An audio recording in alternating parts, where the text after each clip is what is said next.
우리 동네 골목 이야기 일부 아침과 나. 아침 6시 아직 해가 완전히 뜨기 전 골목길 저쪽에서 장터 가는 아주머니의 발소리가 또각또각 들립니다. 발걸음은 빠르지만 무게가 느껴져요.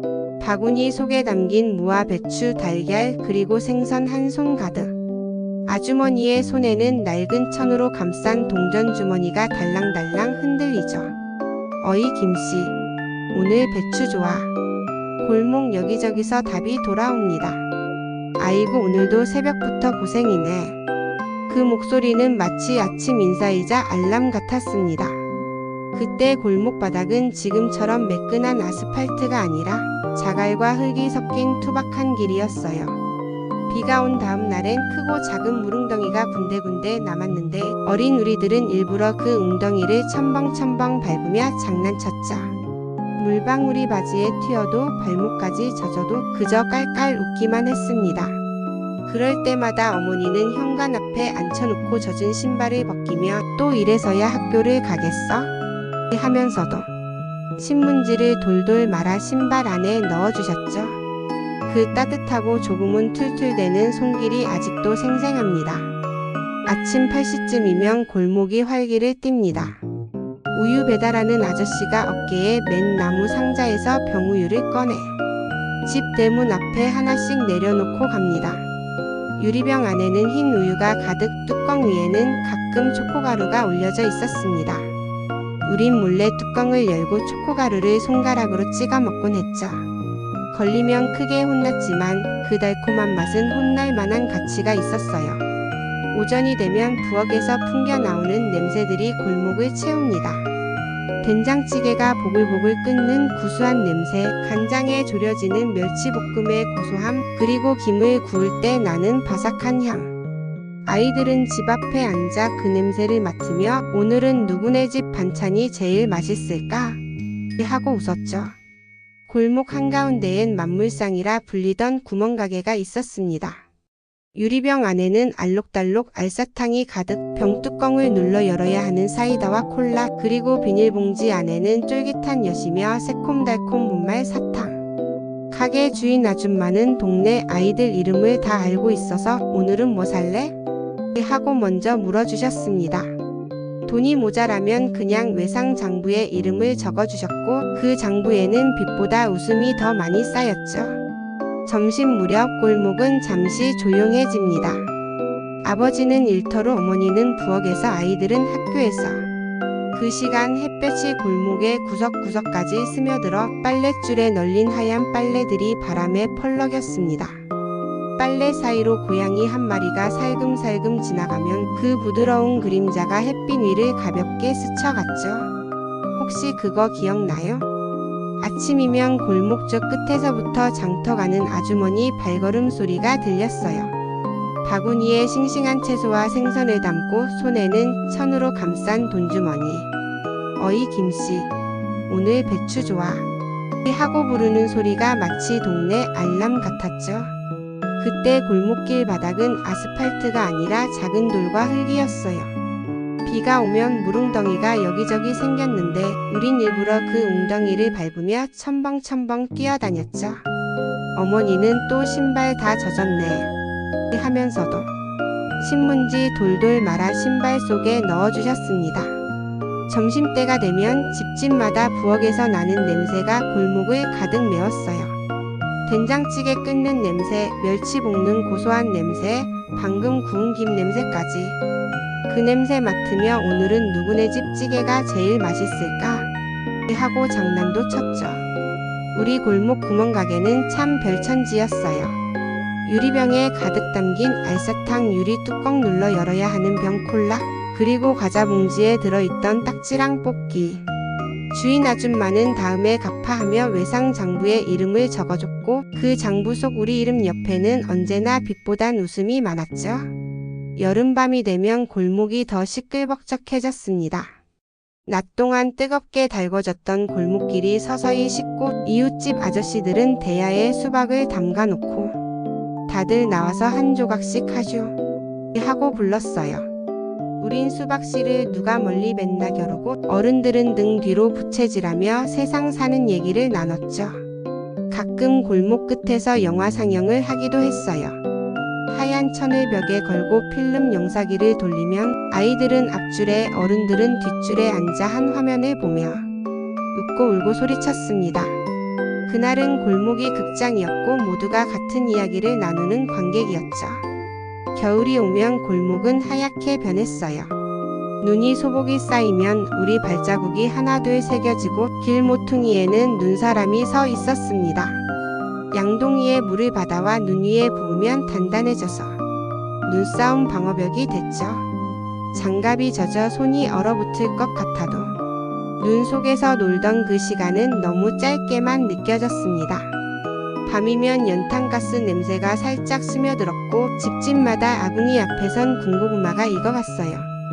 김이 모락모락 피어오르는 군고구마를 반으로 쪼개 김서린 유리창에 하트 그리며 먹던 기억 아직도 생생하죠.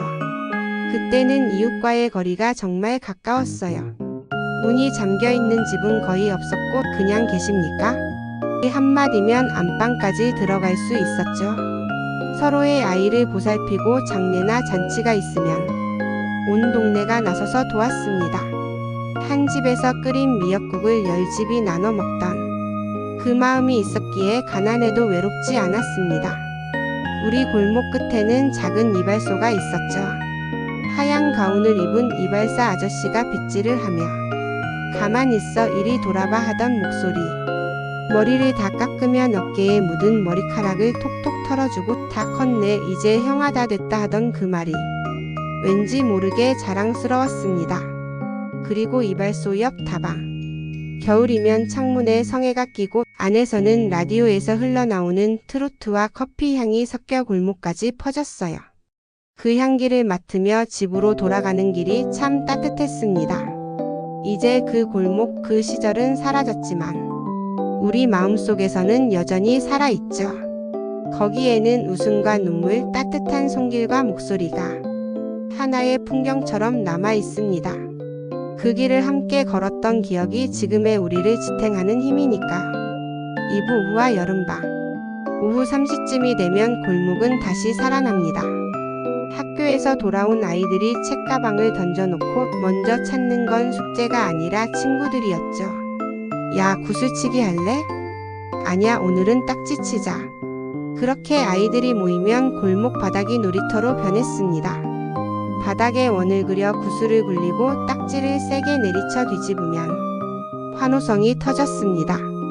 딱지는 대부분 과자 포장지를 접어 만든 것이라 손때 묻고 모서리가 다를수록 더 강해진다는 미신 같은 믿음이 있었죠.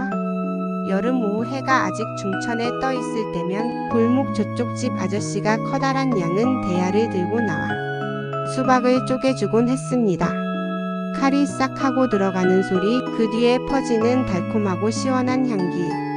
아이들은 줄지어 앉아 빨갛게 잘린 수박을 들고 서로 씨를 더 멀리 뱉는 대회를 했죠.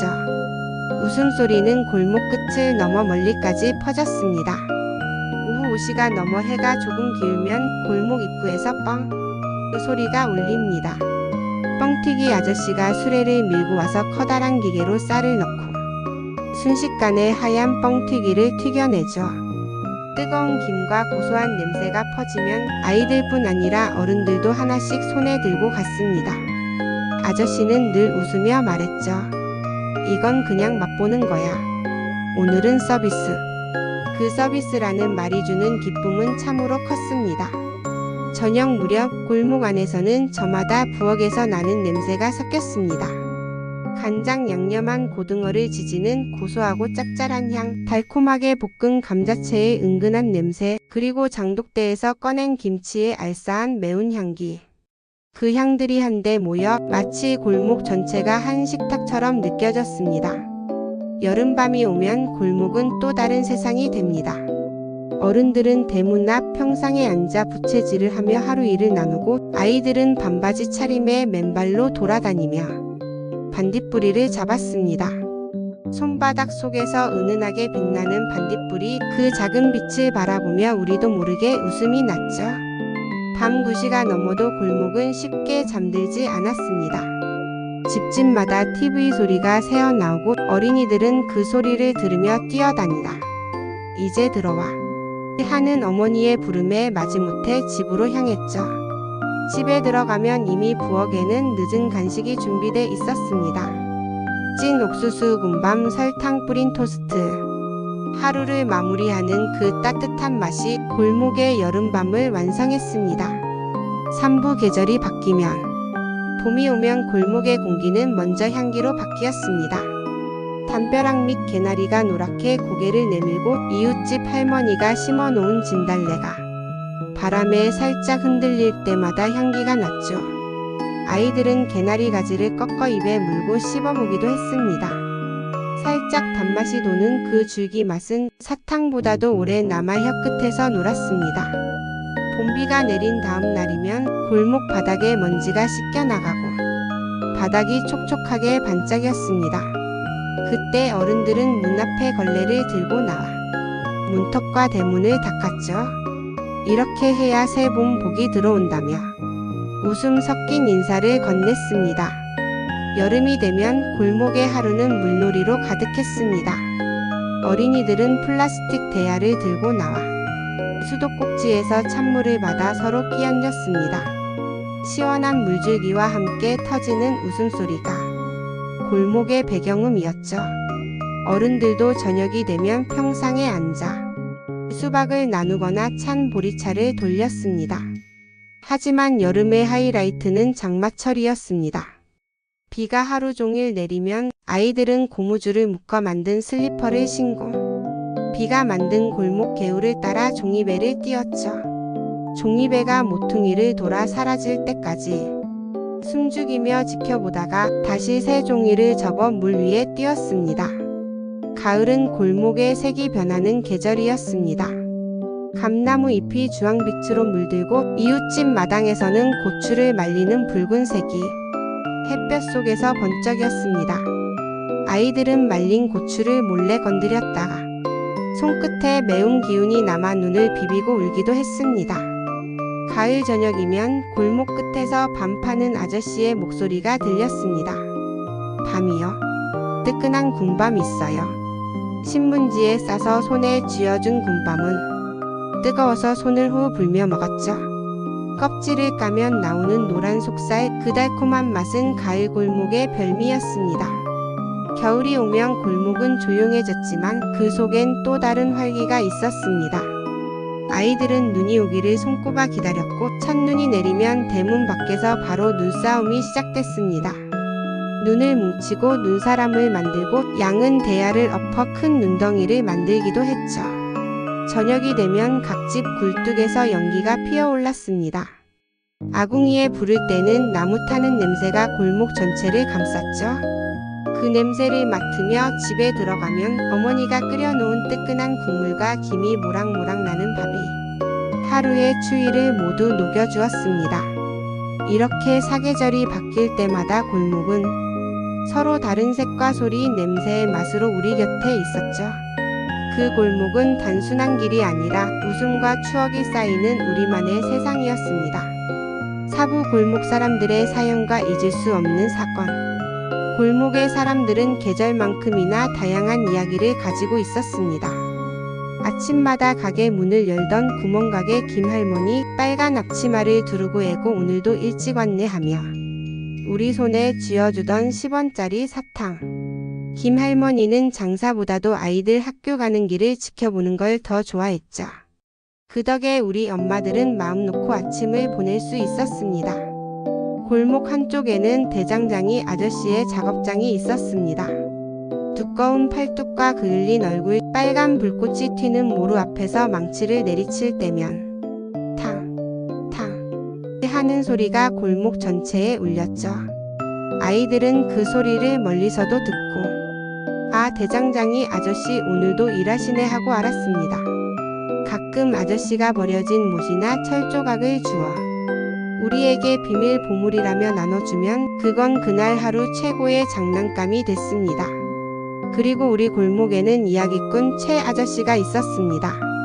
일이 끝난 저녁이면 동네 아이들이 하나둘 모여 그분 집 대문 앞에 앉았습니다. 최 아저씨는 낮은 목소리로 호랑이와 도깨비 용왕님의 이야기를 들려주셨죠. 이야기는 항상 다음에 이어서로 끝났습니다.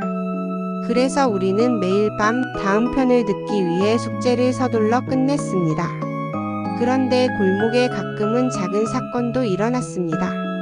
어느 여름날 장마가 계속되던 때 골목 한가운데에 커다란 웅덩이가 생겼습니다.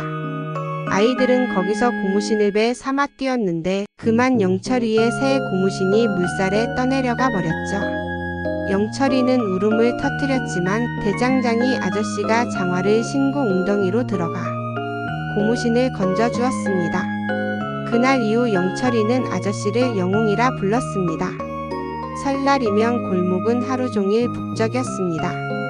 아침 일찍부터 떡국 냄새가 골목을 메우고 아이들은 세뱃돈을 손에 쥐고 뛰어다녔죠. 어떤 집은 문 앞에 복조리를 걸어두고 또 어떤 집은 대문에 자를 거꾸로 붙여 복이 들어오고 있다는 의미를 담았습니다. 가끔은 슬픈 일도 있었습니다. 김할머니가 나이가 들어 구멍가게 문을 닫던 날 골목 사람들은 모두 모여 작게 송별회를 열었습니다. 할머니는 이 골목은 나한테 자식 같았어 하며 눈시울을 붉혔죠. 그날 이후 그 자리에 편의점이 들어섰지만 우리 기억 속에 그 가게는 여전히 김할머니의 구멍가게로 남아 있습니다. 골목은 그저 오가는 길이 아니었습니다. 사람들의 웃음과 눈물, 크고 작은 사건과 기쁨이 한데 모여 하나의 작은 세계를 이루고 있었죠. 그 세계 속에서 우리는 서로를 지켜보고 도우며 함께 나이를 먹었습니다. 우부 골목을 떠나던 날과 세상의 변화. 세월이 흐르면서 골목도 변하기 시작했습니다. 아이들은 하나둘 집을 떠나 도시로 향했고 옛날처럼 뛰어다니는 소리와 웃음소리는 점점 줄어들었습니다. 그날 나는 골목을 걸으며 마지막으로 우리 집 앞 나무 그늘 아래서 놀던 기억을 떠올렸습니다. 해질녘이면 최 아저씨가 들려주던 이야기, 대장장이 아저씨가 불꽃을 튀기던 모습, 김할머니가 손에 쥐어주던 사탕까지. 이삿날 아침 골목 사람들은 모두 나와 손을 흔들며 잘 가라 인사를 건넸습니다. 김할머니는 눈시울이 붉으셨고 영철이 아저씨는 장화를 신고 마지막으로 웅덩이를 살폈죠. 그때 느낀 감정은 말로 표현할 수 없을 만큼 복잡했습니다. 즐거움과 아쉬움, 설렘과 두려움이 뒤섞인 그런 날이었습니다. 골목을 떠난 뒤 세상은 빠르게 변했습니다. 새로운 건물, 자동차, 편의점, 모든 것이 편리해졌지만 그 안에서 느낄 수 있는 따뜻한 사람 냄새는 사라진 듯 했습니다. 가끔 나는 골목을 떠올리며 친구들과 이야기합니다. 그때 그 웅덩이에서 고무신 띄우던 거 기억나? 최 아저씨 이야기 들으려고 숙제 다 했잖아. 그런 기억들이 우리의 마음을 따뜻하게 합니다. 비록 골목은 변했지만 우리 시절의 골목은 마음속에 여전히 살아있습니다. 세월이 지나도 사람들은 그 시절을 그리워합니다. 아이들은 자라 도시에서 살지만 때때로 마음속 작은 골목을 찾아 옛 이야기들을 나누며 웃습니다. 6부 추억이 남긴 의미와 오늘의 교훈. 골목에서 뛰놀던 시간, 이웃과 나누던 사소한 대화, 손에 쥐어진 달콤한 사탕 하나까지 그 모든 것이 우리 삶을 풍성하게 만들었던 기억으로 남았습니다. 요즘 아이들은 스마트폰과 게임 속에서 많은 시간을 보내지만 그 시절처럼 순수한 즐거움과 사람과의 교감을 경험하는 경우는 드뭅니다. 그런 점에서 우리는 그 시절이 얼마나 소중했는지 그리고 오늘의 삶에 어떤 가치를 남겼는지 생각해 볼 필요가 있습니다. 골목이 사라졌다고 해서 그 추억까지 사라진 것은 아닙니다. 오히려 마음속에 간직된 추억은 삶의 어려움 속에서도 우리를 위로하고 사람과 사람을 이어주는 힘이 되어주죠. 나는 가끔 동네 골목을 떠올리며 이렇게 생각합니다. 아, 우리가 그 시절을 정말 열심히 살았구나. 작은 행복 속에서 큰 기쁨을 느낄 줄 아는 법을 배웠구나. 그리고 오늘날 우리는 그 교훈을 아이들에게 전할 수 있습니다. 물질적으로 풍요롭지 않아도 사람과 사람 사이의 따뜻한 관계 속에서 행복을 느끼는 법, 소소한 일상의 순간에서 기쁨을 찾는 법, 그것이 바로 우리 시절이 남긴 소중한 가치입니다. 결국 사라져가는 골목과 옛 풍경은 단순히 공간의 변화가 아니라 우리 마음속에 추억과 배움의 자리를 남긴 기록입니다. 여러분, 오늘 우리가 함께 떠난 골목 여행은 그저 옛 이야기를 회상하는 시간이 아니라 오늘을 살아가는 우리에게 소중한 가치를 다시 알려주는 시간이기도 합니다. 영상이 마음에 드셨다면 구독과 좋아요 부탁드릴게요.